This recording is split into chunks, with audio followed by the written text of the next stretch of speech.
Shalimar Jewelry inaugural offer. Flat 9% VA on gold ornaments, 12,500 off on purchase of 1 kg silver.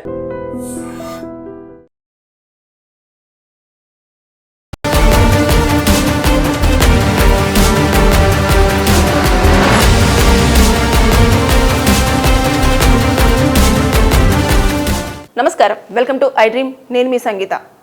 Police స్టేషన్కు వెళ్ళేటప్పుడు మనకు కొన్ని rights ఉంటాయి, అది అందరూ తెలుసుకోవాలి. నేను ఈ వీడియోలో వాటి గురించి చెప్పే ప్రయత్నం చేస్తాను. పోలీస్ స్టేషన్కు వెళ్ళినప్పుడు ఏదైనా కంప్లైంట్ ఇస్తున్న సమయంలో కానివ్వండి, లేదు అనుకుంటే పోలీసులు ఎవరైనా మనల్ని ప్రశ్నిస్తున్న సమయంలో కానివ్వండి, అలాంటి సమయంలో మీరు ఖచ్చితంగా మీ మొబైల్లో కెమెరా ఆన్ చేసి ఫొటోస్ కానివ్వండి, వీడియోస్ కానివ్వండి రికార్డ్ చేసుకోవడానికి మీకు అన్ని రకాల రైట్స్ ఉన్నాయి. ఎందుకంటే పోలీసులు అంటారు, అరే ఎందుకు తీసేవరా కెమెరా ఆఫ్ చేయి అని చెప్పేసి. అవసరం లేదు. ఒకవేళ ఫోన్ కనుక లాక్కున్నాడు అని అంటే మనం మళ్ళీ ఎవరైతే ఆ పోలీస్ ఆఫీసర్ ఉంటారో వాళ్ళకు ఖచ్చితంగా నేమ్ ప్లేట్స్ అనేవి ఇక్కడ ఆల్రెడీ బ్యాడ్జెస్ ఉంటాయి. ఆ బ్యాడ్జెస్ని చూసేసి అతని ఒక డిజిగ్నేషన్ కనుక్కొని మనము అతని పైన కేసు వేయడానికి కూడా మనకు అన్ని రకాల రైట్స్ ఉంటాయి. దాంతోపాటు మీరు ఒకవేళ కెమెరా మానేయండి, తీయొద్దు, మేము మాట్లాడుతున్న మాటలు మీరు రికార్డ్ చేయొద్దు, అసలు పోలీస్ స్టేషన్ని మీరు షూట్ చేయొద్దు అని చెప్పేసి అన్నప్పుడు పోలీస్ స్టేషన్లో సీసీ కెమెరాలు ఉన్నాయా లేదా అన్నది మీరు కూడా అబ్జర్వ్ చేయండి. కంపల్సరీగా పోలీస్ స్టేషన్లో మస్ట్ అండ్ షుడ్గా కెమెరాస్ ఉండాలి. వాళ్ళు పోలీసులు మనతో మాట్లాడుతున్నప్పుడు కానివ్వండి, లేదు అంటే మన దగ్గర నుంచి ఇన్ఫర్మేషన్ తీసుకుంటున్నప్పుడు కానివ్వండి, వాళ్ళు మనతో బిహేవ్ చేస్తున్న విధానం ప్రతి ఒక్కటి కూడా ఆ సీసీ కెమెరా అనేది రికార్డ్ చేస్తుంది. కంపల్సరీ సీసీ కెమెరాలు ఉండాలి. అప్పుడు మీరు క్వశ్చన్ చేయండి, మీరు మొబైల్ తీసుకుంటే మీరు సీసీ కెమెరాలు ఎందుకు పెట్టుకోలేదు అని చెప్పేసి క్వశ్చన్ చేసే రైట్స్ ఉంటాయి.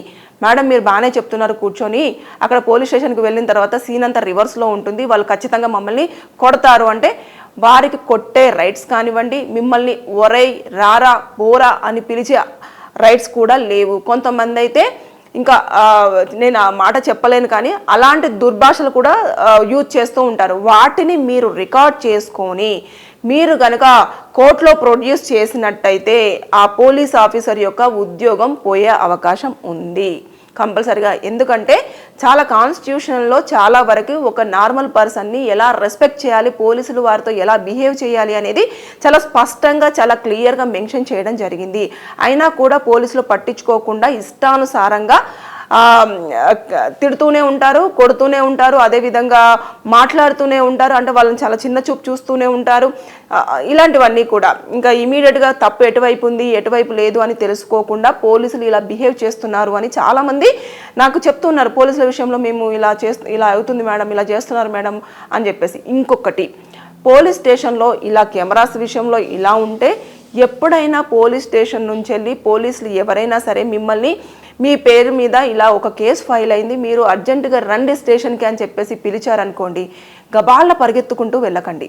కంపల్సరిగా మీరు నాకు ఒక నోటీస్ అది ముందుగా తెలుసుకోండి. అసలు అది ఏం కేసు, ఎవరు పెట్టారు, ఎందుకు పెట్టారు అనేది ఒక వ్యక్తిని మీ తరపు నుంచి ఒక వ్యక్తిని పంపించి అది ఏం కేసో తెలుసుకొని అది ఎఫ్ఐఆర్ అయ్యిందా లేదా అదొకటి తెలుసుకున్న తర్వాత అప్పుడు మీరు పోలీస్ స్టేషన్కి ఒక పర్సన్ని తీసుకొని విత్ మీ ఫ్రెండ్ కానివ్వండి, మీ ఫాదర్ కానివ్వండి, లేదంటే మీ మదర్ కానివ్వండి, లేదంటే ఇంకో ఎవరైనా సరే వాళ్ళను తీసుకున్న తర్వాతనే పోలీస్ స్టేషన్కి అనేది వెళ్ళాలి. ఎఫ్ఐఆర్ కాలేదు అంటే, ఒకవేళ ఎఫ్ఐఆర్ అయ్యింది అని అంటే మాత్రం ఎట్టి పరిస్థితుల్లో మీరు ఏ పేరు మీద, ఏ బేస్ మీద, దేనికోసం, ఏ దాని ప్రకారంగా ఎఫ్ఐఆర్ చేశారు అనేది పూర్తి స్థాయిలో తెలుసుకున్న తర్వాతనే అప్పుడు నోటీస్ ఇవ్వమని చెప్పండి. నాకు అది 7 years బిలో ప్రిజన్మెంట్స్ ఉంటేనే మీరు తీసుకోవాల్సి ఉంటుంది. అంటే జైలు శిక్ష ఒక 7 సంవత్సరాల లోపు ఉన్న వాటికి మాత్రమే స్టేషన్ బెయిల్ అంటారు మీరు, అలాంటిది ఇవ్వడం జరుగుతుంది. సిఆర్పిసి 41A కింద నోటీస్ ఇస్తారు. నోటీస్ని తీసుకున్న తర్వాతనే మీరు ఆ పోలీస్ స్టేషన్కి అనేది వెళ్ళండి. అంతేగాని వెళ్ళిన తర్వాత అక్కడ ఒకవేళ ఎఫ్ఐఆర్ అయ్యింది ఉంటే మిమ్మల్ని ఇమీడియట్గా వాళ్ళ ఆధీనంలోకి తీసేసుకొని కోర్టులో ప్రొడ్యూస్ చేసి రిమాండ్కి పంపించడం అనేది జరుగుతూ ఉంటుంది. అంటే అక్కడ ఏం జరిగింది ఏంటి అనేది తెలుసుకునే లోపే ఇదంతా కూడా జరిగిపోయే అవకాశాలు ఉంటాయి. కొన్నిసార్లు పోలీసులు కూడా చేసుకునే సందర్భాలు కూడా చూస్తూ ఉంటాం. అవి బయటికి రావు కానీ చాలా వరకు చేస్తూ ఉంటారు. దాంతోపాటు ఇంకొకటి ఏంటంటే, మీరు కనుక కంప్లైంట్ ఇవ్వడానికి వెళ్ళినప్పుడు అక్కడ ఉన్న వాళ్ళు ఎవరైనా సరిగ్గా ప్రాపర్గా రెస్పాండ్ అవ్వకపోతే దానిపైన కూడా మీరు చర్యలు తీసుకోవచ్చు. అక్కడున్న స్టేషన్ మేనేజర్ ఎవరైతే ఉంటారో, స్టేషన్ ఆఫీసర్ అంటారు, స్టేషన్ ఆఫీసర్ ఎవరైతే ఉంటారో వారి దగ్గరికి వెళ్ళేసి మీరు ఇక్కడ ఉన్న ఎవరైతే కంప్లైంట్ రైటర్ ఉంటారో అతను మా కంప్లైంట్ అనేది తీసుకోవట్లేదు, ఒకవేళ రాయడం రాకపోతే తీసుకోవట్లేదని చెప్తే అతను పిలిచి ఖచ్చితంగా రాసుకోమనే చెప్తారు. ఒకవేళ రాశారు, ఏ భాషలో రాశారు, అక్కడ ఇంగ్లీష్లో మాట్లాడుతున్నారు, హిందీలో మాట్లాడుతున్నారు, లేదంటే వేరే లాంగ్వేజ్లో మాట్లాడుతున్నారు, అయ్యో నా కంప్లైంట్ ఆ లాంగ్వేజ్లోనే రాయాలేమో, రాస్తేనే నా కంప్లైంట్కి వాల్యూ ఉంటుందేమో అని చెప్పేసి చాలామంది అనుకుంటారు. అవసరం లేదు. మనం ఎఫ్ఐఆర్ అంటే ఫస్ట్ ఇన్ఫర్మేషన్ రికార్డు కోసము మనం ఎలాంటి ప్రాబ్లం ఫేస్ చేసామనేది మనకు వచ్చిన భాషలో రాసి ఇస్తే సరిపోతుంది. అది తెలుగే కానివ్వండి, హిందీయే కానివ్వండి, ఇంగ్లీషే కానివ్వండి, ఏ భాష అయినా పర్వాలేదు. మీరు మీ యొక్క ప్రాబ్లమ్ని ఒక వైట్ పేపర్ మీద చాలా నీట్గా రాసి ఇస్తే దాన్ని అక్కడున్న రైటర్ మళ్ళీ రీరైట్ చేసి నీట్గా దాన్ని మెన్షన్ చేసేసి చూపించేసి దాన్ని సెట్ చేసి దాని మీద ఒక కాపీ తీసేసుకొని తర్వాత మీకు పోలీస్ స్టేషన్ నుంచి వెళ్ళి ఇలా మీరు ఒక కంప్లైంట్ ఇచ్చారు అని చెప్పేసి అన్న దాని ప్రకారంగా ఒక ఎక్నాలజ్మెంట్ కార్డ్ అనేది ఇవ్వడం జరుగుతుంది.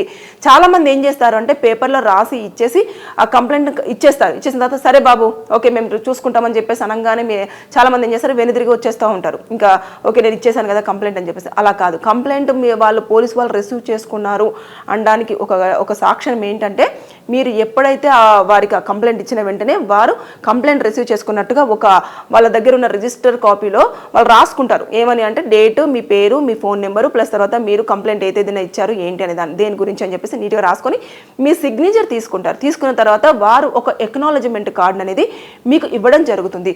అప్పుడు మీరు ఒక కంప్లైంట్ పోలీస్ స్టేషన్లో ఇచ్చారు, పలానా దానిపైన నేను ఇలా ఇబ్బంది పడుతున్నాను అని చెప్పడానికి అదొక సాక్ష్యంగా ఉంటుంది.